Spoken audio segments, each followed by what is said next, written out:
قال رسول الله صلى الله عليه وسلم المسجد بيت كل تقي সম্মানিত মুসল্লিবৃন্দ, অত্যন্ত আনন্দের মুহূর্ত বগুড়া বীরগ্রাম পাঠতে ঘুরতে না মধ্যপাড়া। আজকে আহলে হাদিস মসজিদ শুরু হচ্ছে, আসরের জামাত দিয়ে শুরু হলো। আল্লাহ শুকরিয়া আদায় করছি, আলহামদুলিল্লাহ।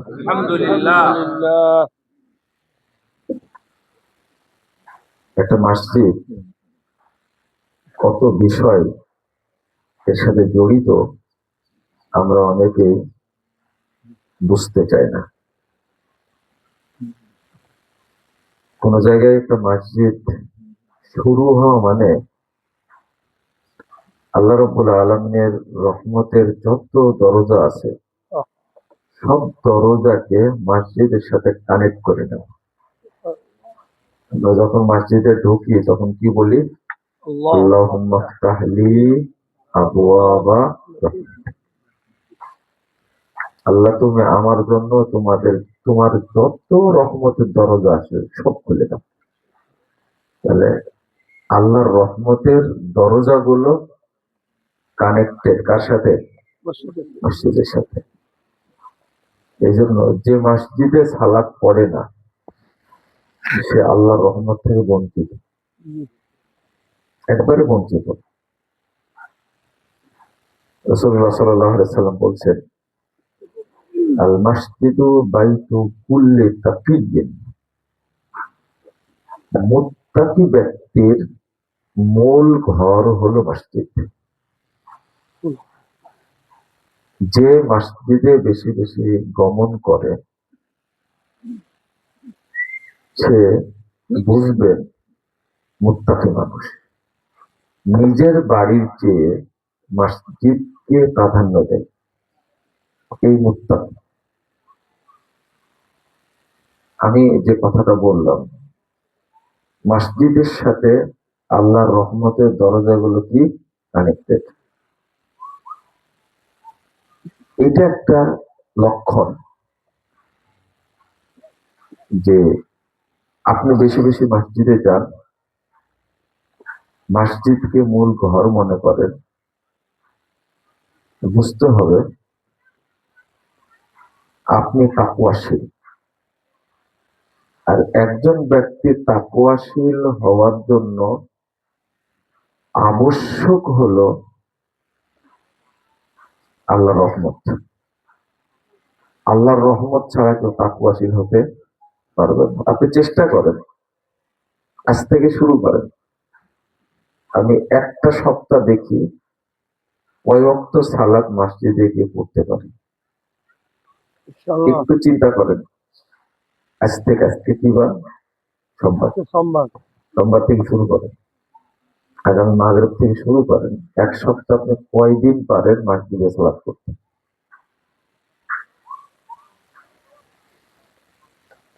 আমি ওইটা একটু বিশ্লেষণ করতে চাচ্ছিলাম। আমরা প্রত্যেক ওয়াক্তেই পারবো ইনশাআল্লাহ। আমার মনে পড়ছে গত 6 তারিখে সুনামগঞ্জে একটা মসজিদ উদ্বোধন করতে, তৈরি মসজিদ, সালাত শুরু করতে যখন গেছেন তখন করেছিলেন কি হামলা, করতেই পারেননি। মনে পড়ে এই মাসেরই, আবার এই মাসেরই আজকে 22 তারিখ আর একটা নতুন মসজিদ উদ্বোধন হলো। এই জন্য আল্লাহর বেশি করে শুকরিয়া আদায় করছি, আলহামদুলিল্লাহ। আমার খুব আনন্দ লাগে একটা মসজিদ যখন শুরু হয়, যেখানে ভেঙে দিচ্ছে সেখানে নতুন একটা মসজিদ শুরু হওয়া, এটা অনেক আনন্দের। অন্তত আমার কাছে, আপনাদের কাছে নাও হতে পারে, কিন্তু আমার কাছে অনেক আনন্দের। এইভাবে একদিন দেখবেন প্রত্যেকটি জায়গায় এই বাংলাদেশে প্রত্যেকটি মহল্লায় আহলে হাদিস মসজিদ তৈরি হবে ইনশাআল্লাহ। আপনারা দোয়া করেন, আপনাদের কারো দোয়া হয়তো আল্লাহ কবুল করবেন ইনশাআল্লাহ। কারণ যেখানে আহলে হাদিস মসজিদ নাই সেখানে এখনো হেদায়েতের আলো পৌঁছে চ্যালেঞ্জ এটা। কারণ যেখানে তাওহীদ নাই সেখানে কিছু নেই। তাওহীদ যেখানে নাই সেখানে কি কিছু নেই। যেমন আপনি 1 কোটি লেখার আগে যদি একটা শূন্য দেন তো 1 কোটির কোনো দাম আছে? বুঝেন? সব আচ্ছা 1 কোটি না নাই বললাম, 1 লাখ লেখার আগে যদি একটা শূন্য দেন ওই 1 লাখের কোনো দাম আছে? না আছে মনে হয়। আপনাদের এলাকায় আছে কিনা? নাই, হ্যাঁ? কোনো এলাকায় নাই। কোন এলাকাতে? তাই না? শুধু একটা জিরো বসায় দেয়া যত পৃথিবীর বড় সংখ্যা দেন না কেন লাভ আছে? নাই। এই জন্য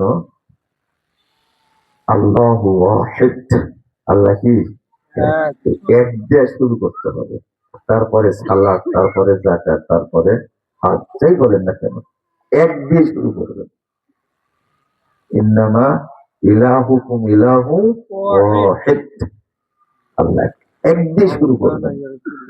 যার ভিতরে তাওহীদ নাই তার মধ্যে সব কি জিরো, সব জিরো, সব জিরো। যেখানে আহলে হাদিস মসজিদ এখনো হয়নি সেখানে হেদায়েতের ছোঁয়া যায়নি। ছোট ছোট কয়েকটি কথা। 1 নম্বর, রাসূল সাল্লাল্লাহু আলাইহি ওয়াসাল্লাম বলছেন যে, আমি বলতে চাচ্ছি একটু সময় লাগবে কিন্তু আমি অত সময় নেব না, শুধু একটু কয়েকটা পয়েন্ট বলে দিই তাহলে বুঝবেন সব রহমতের দরজা মসজিদের সাথে কেন। কথা বুঝতে পারলেন? জি। 1 নম্বর,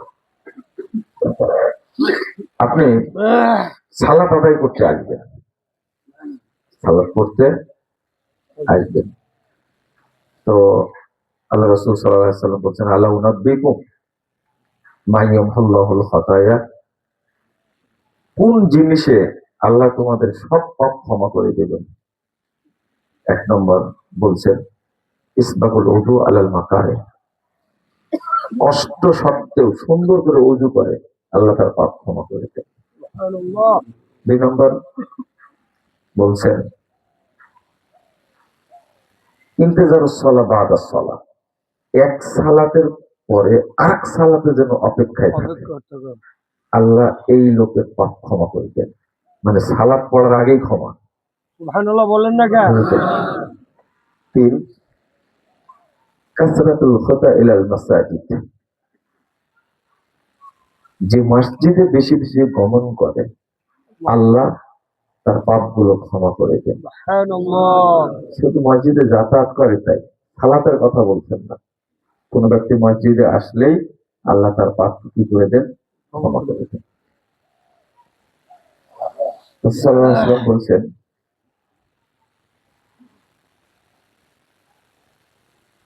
উতিয়ার রাজুলুকে কবরে,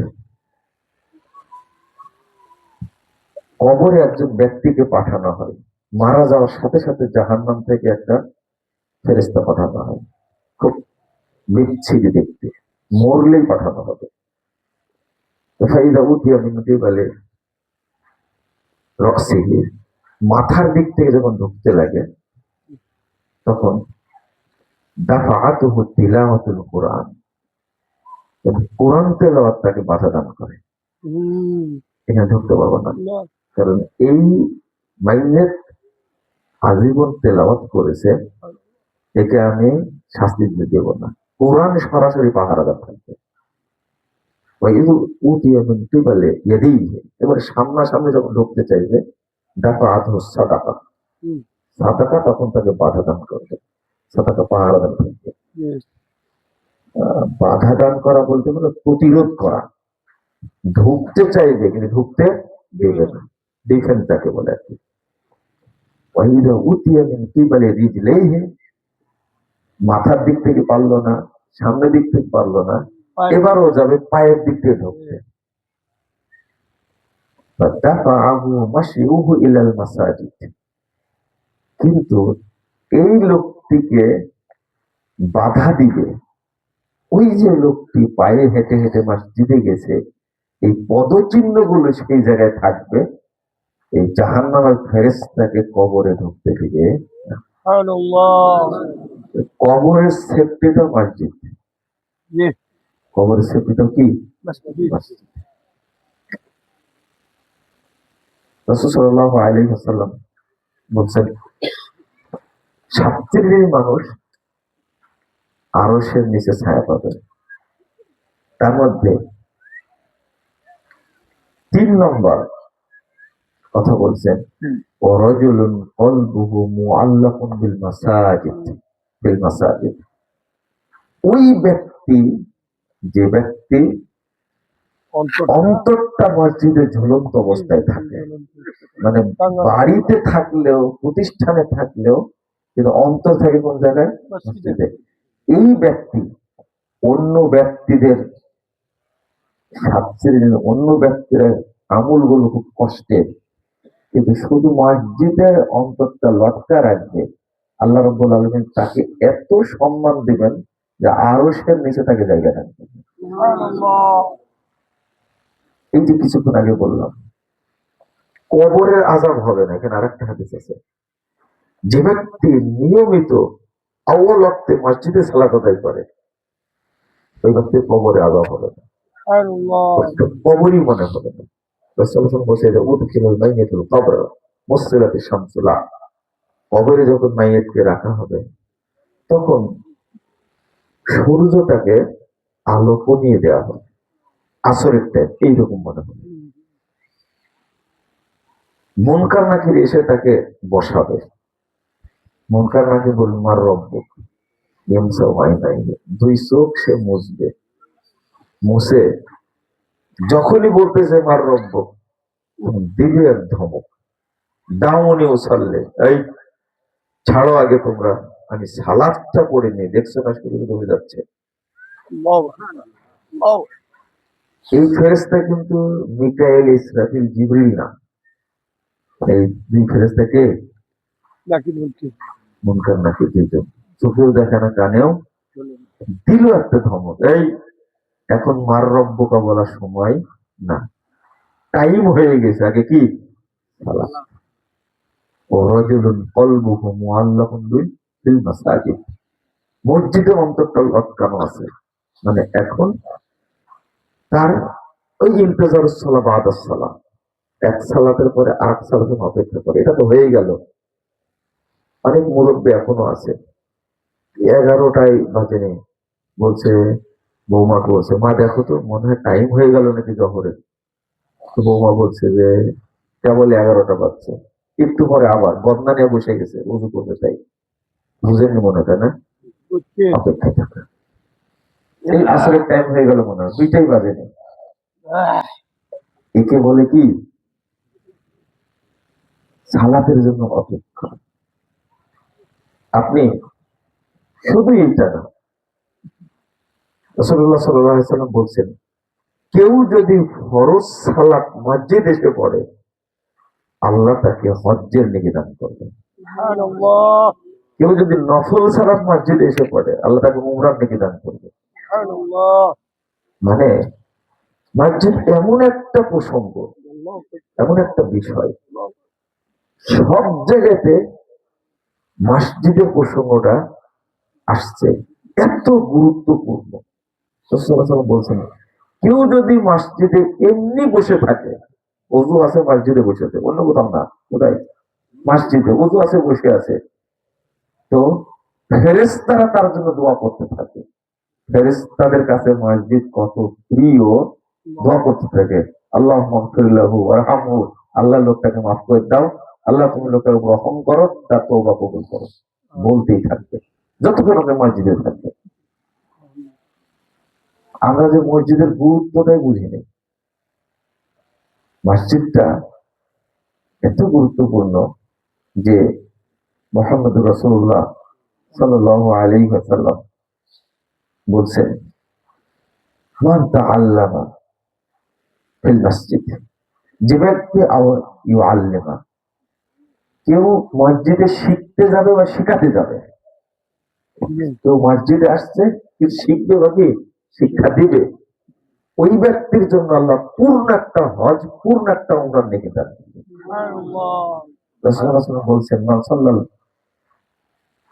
ফাজরা বিজামাতিন সুম্মা ক্বাদা ইয়াজকুরুল্লাহ, মসজিদে যে ব্যক্তি ফজরের সালাত পড়বে, ফজরের সালাত জি যে ব্যক্তি পড়বে জামাতে, জি বসে জিকির আজকার করলো, জি এরপরে সূর্যকে হাত ততলা শামস, সূর্য উঠে গেল, ওই ব্যক্তি যদি 2 রাকাত সালাত পড়ে, সূর্য ওঠার পরে 15 মিনিট 20 মিনিট পরে পড়বে 2 রাকাত সালাত, ওই ব্যক্তির জন্য পূর্ণ একটা হজ, পূর্ণ একটা উমরার নেকি দান করবে। জি পূর্ণ পূর্ণ পূর্ণ।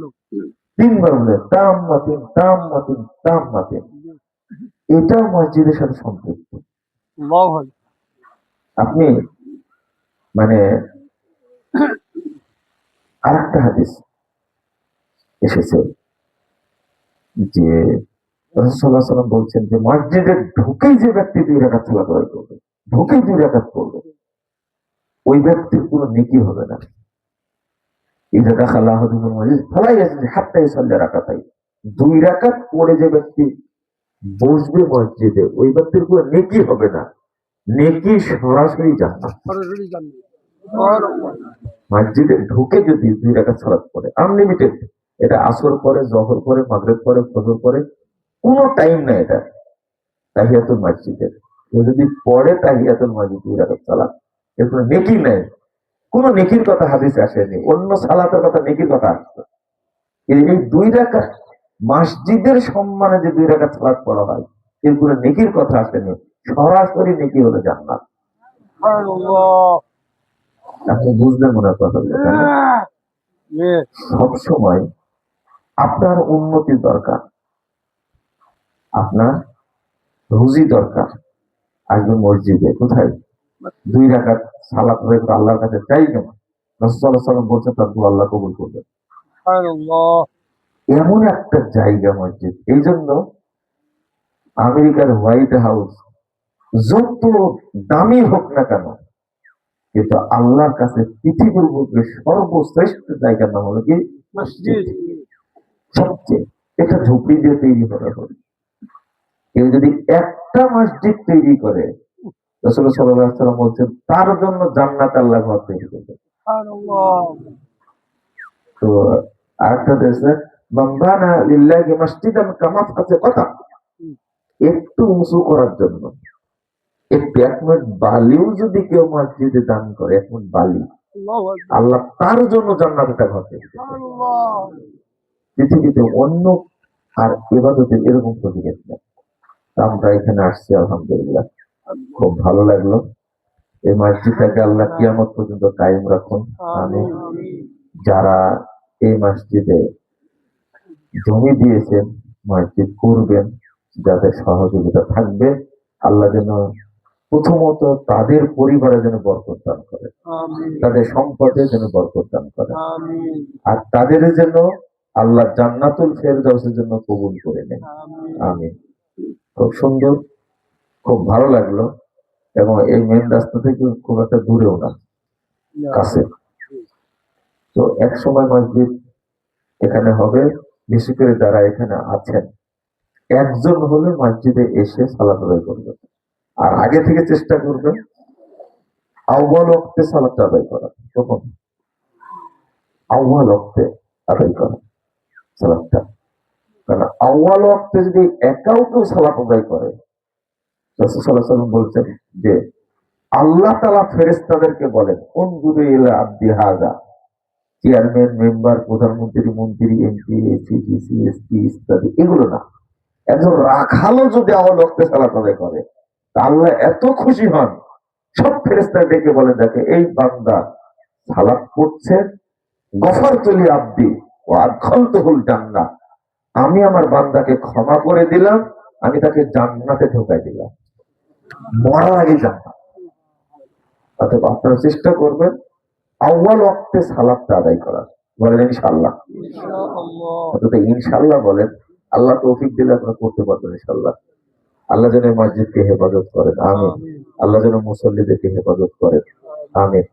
যারা সারা দেশে আছেন তাদের প্রতি একটাই আবেদন সেটা হলো মসজিদের হেফাজত করবেন।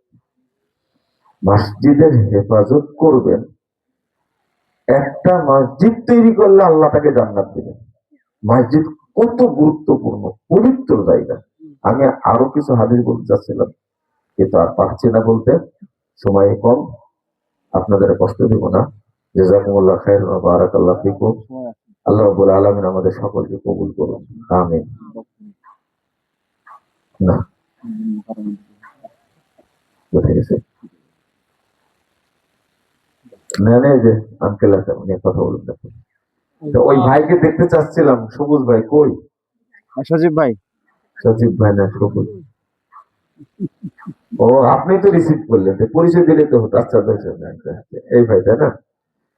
তো এই ওনার ছোট ভাই হলো আমাদের ভাইয়ের দুলো এটা আচ্ছা আচ্ছা আচ্ছা, বড় ভাই। এগুলো না চিনলে কি হবে, তাই না? তাহলে তো আমার বন্ধু মানুষ তো, আমি জোর করে বলতেও পারছি না যে পরিচয় তো অন্তত করে দেবে। শুকরিয়া। আমি একটু নসিহত হলো, একটা ছোট্ট নসিহত, যেটা সালাম আলাইকুম। সেটা হলো, মসজিদ আবাদ করার জন্য, মসজিদ তৈরি করার জন্য বিশেষ কোনো ব্যক্তির ভূমিকা লাগে নাকি জানেন? বিশেষ কোনো ব্যক্তির ভূমিকা লাগে। এজন্য আমি একটা কথা বলে বেশি বেশি, ঢাকা আলামিন মসজিদ নামে একটা মসজিদ হচ্ছে মোহাম্মদপুর। এই মসজিদে মুসল্লি একজন, আর তৈরি করেছেন একাই। এরপরে উনি মুক্তিযোদ্ধা ছিলেন, ফাউন্ডার সেক্রেটারি ছিলেন। তো চাইনিজ কোরাল হাতে নিয়ে মসজিদ তৈরি করেছেন। কথা বোঝা গেছে? তার মসজিদ ভেঙে দিবে, তাই ভেঙে দিয়েছিলেন। একবার বাসায় ছিলেন না, কোথায় গেছেন, এসে মসজিদ ভেঙে দিয়েছে। পরে ডিসি সাহেবকে বলেছেন, মসজিদ তৈরি করে যদি না হয়, তাহলে চাইনিজ কোরাল আমি ব্যবহার করব, আমার অনুমতি লাগবে না। পরে মসজিদ আবার তৈরি করে দিয়েছে। এইরকম মানুষ। এই যে আজকে আঙ্কেল, আপনার মসজিদে শুরু হয়েছে কিনা, প্রত্যেক জুমাতে একজন খুতবা দেয় না, বিভিন্ন জন? না, আমি প্রথম দেখছি ঢাকাতে আলামিন মসজিদে 4 জুমায় 4 জন খুতবা দিত। ইনশাআল্লাহ 4 জুমায় 4 জন।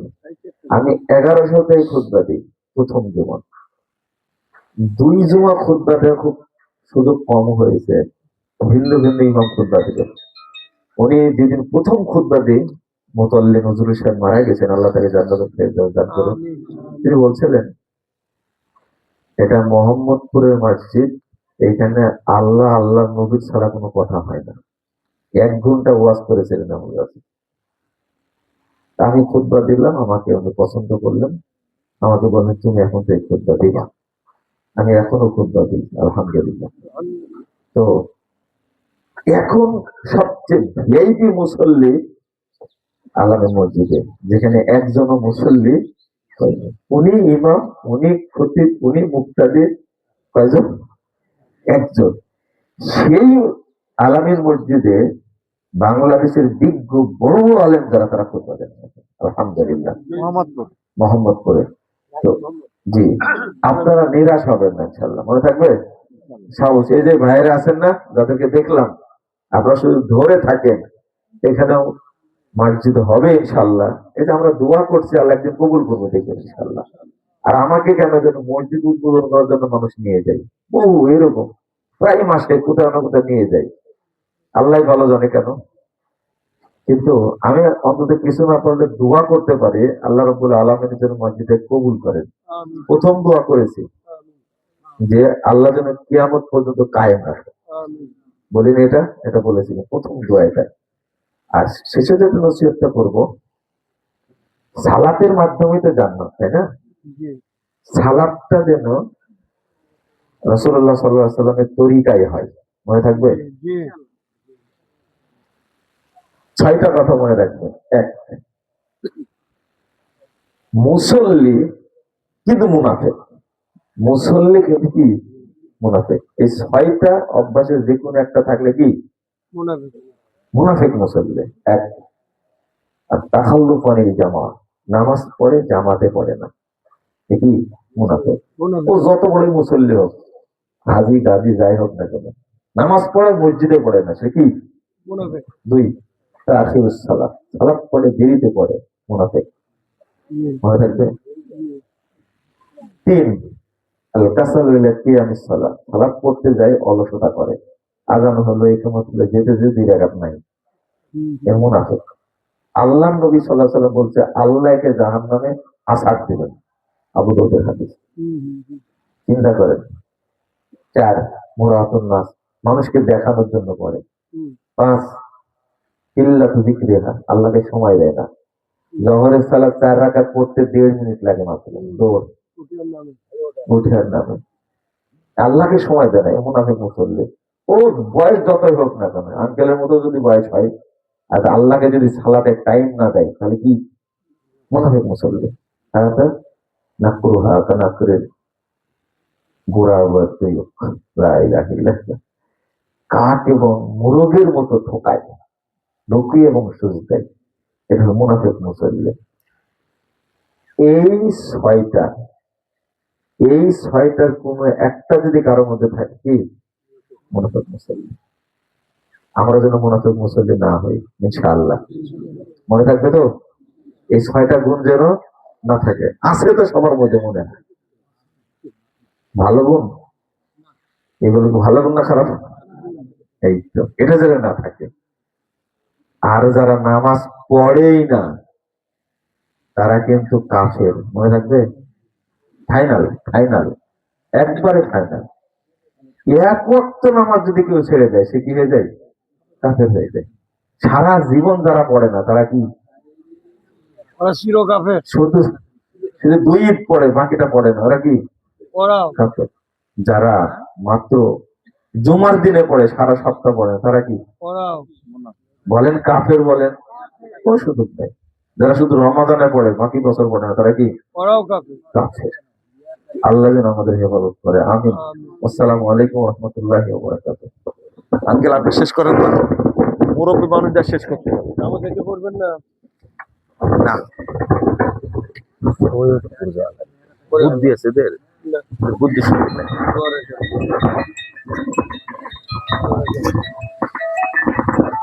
একটু বসেন, একটু বসেন। আসসালামু আলাইকুম ওয়া রাহমাতুল্লাহ। আসসালামু আলাইকুম। ইন্নাল হামদালিল্লাহ ওয়াস সালাতু ওয়াস সালামু আলা রাসূলিল্লাহ